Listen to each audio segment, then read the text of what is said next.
बिहार के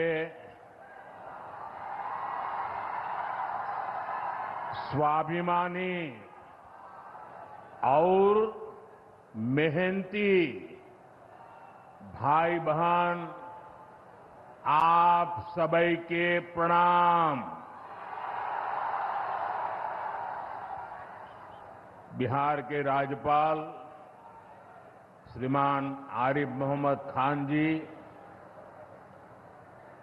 हमारे लोकप्रिय मुख्यमंत्री श्री नीतीश कुमार जी, केंद्रीय मंत्रिमंडल में मेरे साथी श्री जीतन राम मांझी जी, ललन सिंह जी, गिरिराज सिंह जी, चिराग पासवान जी, नित्यानंद राय जी, सतीश चंद्र दुबे जी, राजभूषण चौधरी जी, राज्य के उप मुख्यमंत्री श्री सम्राट चौधरी जी, विजय कुमार सिन्हा जी, उपस्थित अन्य मंत्रीगण, जनप्रतिनिधिगण और बिहार के मेरे प्यारे भाई और बहनों, आज मुझे इस पवित्र भूमि पर बिहार के विकास को नई गति देने का सौभाग्य मिला है। यहां करीब 50,000 करोड़ रुपए से ज्यादा की परियोजनाओं का लोकार्पण और शिलान्यास हुआ है। आप सब बड़ी संख्या में हमें आशीर्वाद देने आए हैं। आपका ये स्नेह, बिहार का ये प्यार, मैं इसे हमेशा सर आंखों पर रखता हूं। और आज बिहार में इतनी बड़ी तादाद में माताओं बहनों का आना, ये अपने आप में बिहार के मेरे इतने कार्यक्रमों की ये सबसे बड़ी शानदार घटना है। मैं माताओं बहनों को विशेष प्रणाम करता हूं। मैं आप सभी जनता जनार्दन का हृदय से आभार व्यक्त करता हूं। साथियों, सासाराम की इस धरती के तो नाम में भी राम है। सासाराम, सासाराम के लोग जानते हैं भगवान राम और उनके कुल की रीति क्या थी। प्राण जाए पर वचन न जाई, यानी जो वचन एक बार दे दिया वो पूरा होकर के ही रहता है। प्रभु श्री राम की ये रीति अब नए भारत की नीति बन गई है। अभी पहलगाम में जम्मू कश्मीर में आतंकी हमला हुआ था। हमारे कितने निर्दोष नागरिक मारे गए। इस जघन्य आतंकी हमले के बाद, एक दिन के बाद मैं बिहार आया था और मैंने बिहार की धरती से देश को वादा किया था, वचन दिया था, बिहार की धरती पर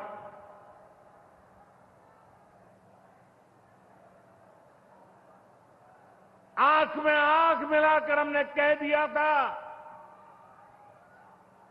आतंक के आकाओं के ठिकानों को मिट्टी में मिला दिया जाएगा।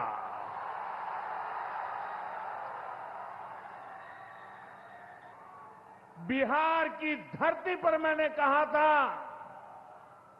उन्हें कल्पना से भी बड़ी सजा होगी। आज जब मैं बिहार आया हूं तो अपने वचन पूरा करने के बाद आया हूं। जिन लोगों ने पाकिस्तान में बैठकर हमारी बहनों का सिंदूर उजाड़ा था, हमारी सेना ने उनके ठिकानों को खंडहर में बदल दिया है। भारत की बेटियों के सिंदूर की शक्ति क्या होती है, ये पाकिस्तान ने भी देखा और दुनिया ने भी देखा। जिस पाकिस्तानी सेना की छत्र छाया में आतंकी खुद को सुरक्षित मानते थे, हमारी सेनाओं ने एक ही झटके में उनको भी घुटनों पर ला दिया। पाकिस्तान के एयरबेस, उनके सैन्य ठिकाने हमने कुछ ही मिनट में तबाह कर दिए। ये नया भारत है, ये नए भारत की ताकत है। बिहार के मेरे प्यारे भाइयों बहनों, ये हमारा बिहार वीर कंवर सिंह जी की धरती है।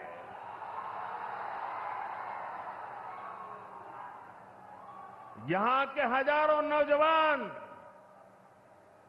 देश की सुरक्षा के लिए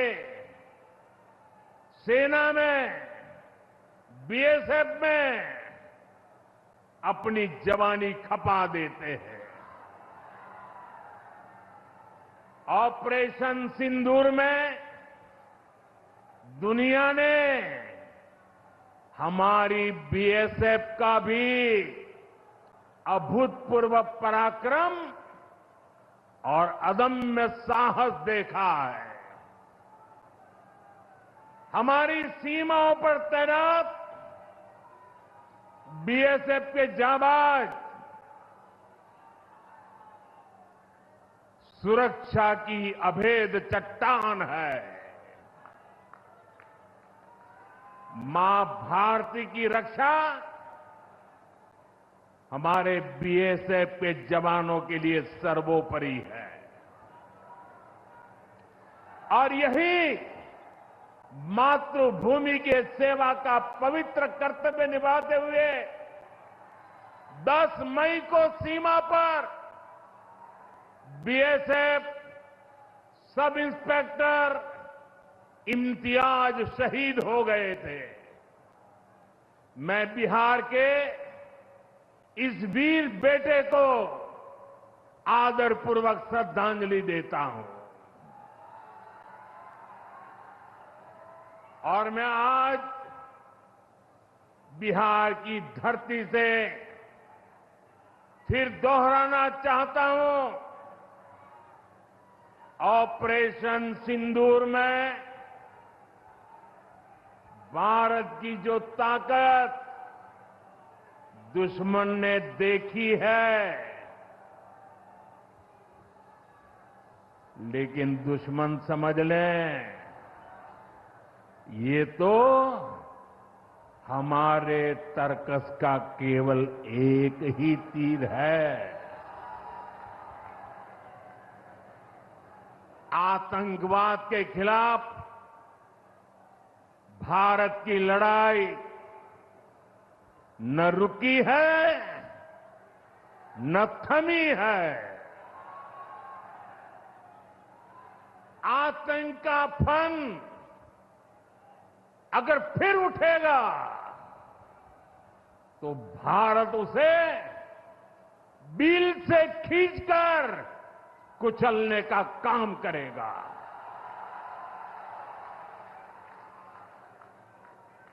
साथियों, हमारी लड़ाई देश के हर दुश्मन से है, फिर वो चाहे सीमा पार हो या देश के भीतर हो। बीते वर्षों में हमने हिंसा और अशांति फैलाने वालों का कैसे खात्मा किया है, बिहार के लोग इसके साक्षी हैं।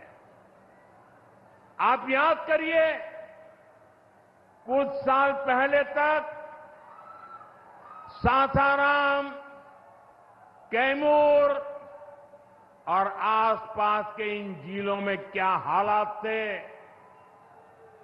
नक्सलवाद कैसे हावी था। मुंह पर नकाब लगाए, हाथों में बंदूक थामे नक्सली कब कहां सड़कों पर निकल आए, हर किसी को ये खौफ रहता था। सरकारी योजना आती थी पर नागरिकों तक पहुंचती ही नहीं थी।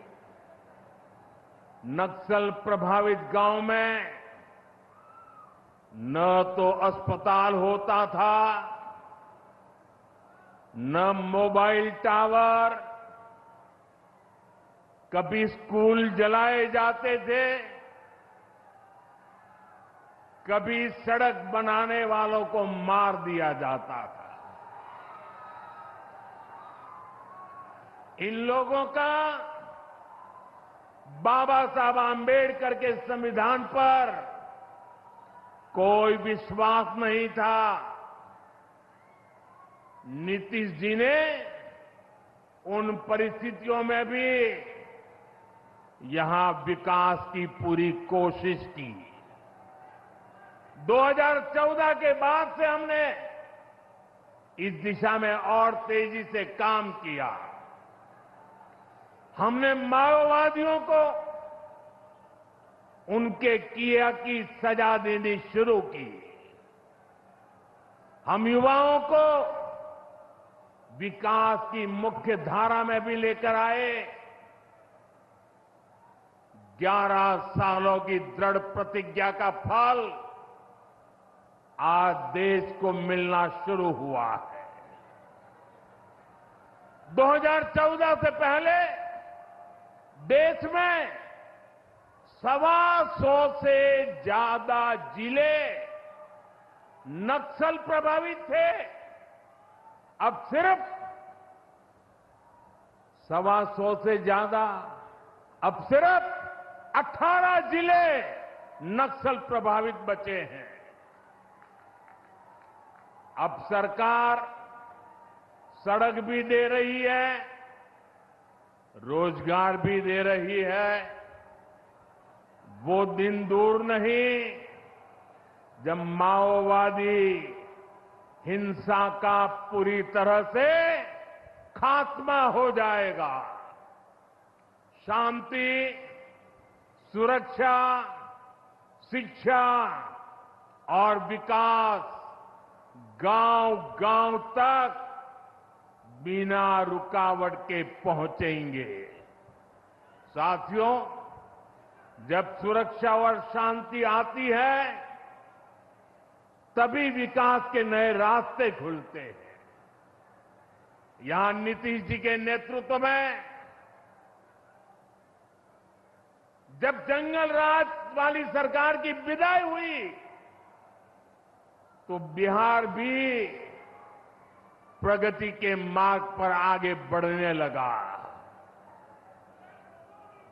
टूटे हाईवे, खराब रेलवे, गिनी चुनी फ्लाइट कनेक्टिविटी, वो दौर अब इतिहास बन चुका है, पीछे छूट रहा है।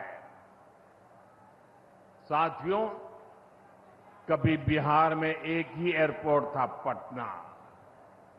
आज दरभंगा एयरपोर्ट भी शुरू हो गया है। अब यहां से दिल्ली, मुंबई, बेंगलुरु जैसे शहरों की फ्लाइट मिलती है। बिहार के लोगों की लंबे समय से मांग थी कि पटना एयरपोर्ट के टर्मिनल को आधुनिक बनाया जाए। अब ये मांग भी पूरी हो गई है। कल शाम मुझे पटना एयरपोर्ट की नई टर्मिनल बिल्डिंग का लोकार्पण करने का सौभाग्य मिला है। ये नया टर्मिनल अब 1 करोड़ यात्रियों को संभाल सकता है। बिहटा एयरपोर्ट पर भी 1400 करोड़ रुपए का निवेश हो रहा है। साथियों, बिहार में आज हर तरफ 4 लेन और 6 लेन सड़कों का जाल बिछ रहा है। पटना से बक्सर, गया जी से डोभी, पटना से बोधगया जी, पटना, आरा, सासाराम, ग्रीनफील्ड कॉरिडोर, हर तरफ तेजी से काम हो रहा है। गंगा, सोन, गंडक, कोसी समेत सभी प्रमुख नदियों पर नए पुल बनाए जा रहे हैं। हजारों करोड़ की ऐसी परियोजनाएं बिहार में नए अवसरों और संभावनाओं का निर्माण कर रही है। इन प्रोजेक्ट से हजारों युवाओं को रोजगार मिलेगा। यहां टूरिज्म और व्यापार दोनों को फायदा होगा। साथियों, बिहार में रेलवे की हालत भी अब तेजी से बदल रही है।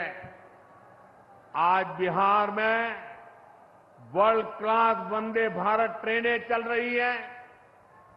रेलवे लाइनों को डबल और ट्रिपल किया जा रहा है। छपरा, मुजफ्फरपुर, कटिहार जैसे इलाकों में काम तेजी से चल रहा है। सोननगर और अंडाल के बीच मल्टी ट्रैकिंग का काम चल रहा है, जिससे ट्रेनों का आना जाना तेज होगा। सासाराम में भी अब 100 से ज्यादा ट्रेनें रुकती है। यानी हम पुरानी समस्याओं को भी दूर कर रहे हैं और रेलवे का आधुनिकीकरण भी कर रहे हैं। भाइयों बहनों, ये काम पहले भी हो सकते थे, लेकिन जिनके ऊपर बिहार को आधुनिक ट्रेनें देने की जिम्मेदारी थी, उन्होंने रेलवे में भर्ती के नाम पर आपकी जमीन लूटने का काम किया। गरीबों की जमीन लिखवा ली। सामाजिक न्याय की उनकी यही तरीके थे। गरीब को लूटना उनके अधिकारों को लूटना, उनकी मजबूरी का फायदा उठाना और खुद राजाशाही की मौज करना। बिहार के आप लोगों को जंगल राज वालों के झूठ और धोखे, उससे आगे भी सावधान रहना बहुत जरूरी है। साथियों, बिजली के बिना विकास अधूरा है। जब बिजली होती है तो औद्योगिक विकास होता है। जब बिजली होती है तो जीवन आसान होता है। और 21वीं सदी तो टेक्नोलॉजी से दौड़ने वाली सदी है। इसलिए डगर डगर पर बिजली की जरूरत रहने वाली है। बीते वर्षों में बिहार में बिजली उत्पादन पर बहुत जोर दिया गया है। आज बिहार में बिजली की खपत 10 साल पहले से 4 गुना हो गई है। नबीनगर में एनटीपीसी का बड़ा पावर प्रोजेक्ट बन रहा है। इस पर 30,000 करोड़ रुपया खर्च किए जाएंगे। इससे बिहार को 1500 मेगावाट बिजली मिलेगी। बक्सर और पीर पैंती में भी नए थर्मल पावर प्लांट शुरू हो जाएंगे। भाइयों बहनों, अब हमारा ध्यान भविष्य की ओर है।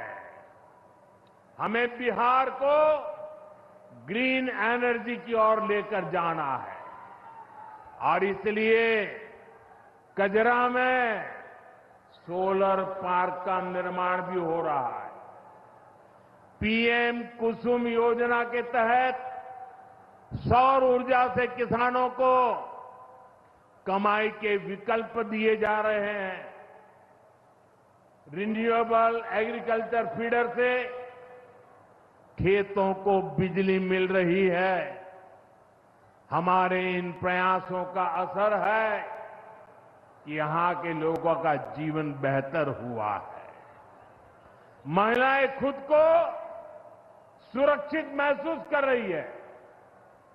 साथियों, जब राज्य में आधुनिक इंफ्रास्ट्रक्चर आता है तो सबसे ज्यादा लाभ गांव, गरीब किसान और छोटे उद्योगों को होता है, क्योंकि वो देश विदेश के बड़े बाजारों से जुड़ पाते हैं। प्रदेश में नया निवेश आता है तो नए अवसर बनते हैं। आप देखिए, पिछले साल हुई बिहार बिजनेस समिट में बड़ी संख्या में कंपनियां यहां निवेश के लिए आगे आई। जब राज्य में उद्योग आता है तो लोगों को मजदूरी के लिए पलायन नहीं करना पड़ता। किसानों को भी नए विकल्प मिलते हैं। यातायात की सुविधाएं सुधरने से उनकी उपज भी दूर दूर तक जा पाती है। भाइयों बहनों, हमारी सरकार बिहार के किसानों की आय बढ़ाने के लिए लगातार काम कर रही है। यहां 75 लाख से ज्यादा किसानों को पीएम किसान सम्मान निधि के तहत आर्थिक सहायता मिल रही है। हमारी सरकार ने मखाना बोर्ड की घोषणा की है। हमने बिहार के मखाना को जीआई टैग दिया। इससे मखाना किसानों को बहुत लाभ हुआ है। इस साल के बजट में हमने बिहार में फूड प्रोसेसिंग के लिए नेशनल इंस्टीट्यूट का भी ऐलान किया है। अभी 2-3 महीने पहले ही कैबिनेट ने 2-3 दिन पहले ही कैबिनेट ने खरीफ के मौसम के उसके लिए धान समेत 14 फसलों की एमएसपी को बढ़ाने को मंजूरी दी है। इससे किसानों को अपनी फसलों का बेहतर दाम और आमदनी भी बढ़ेगी।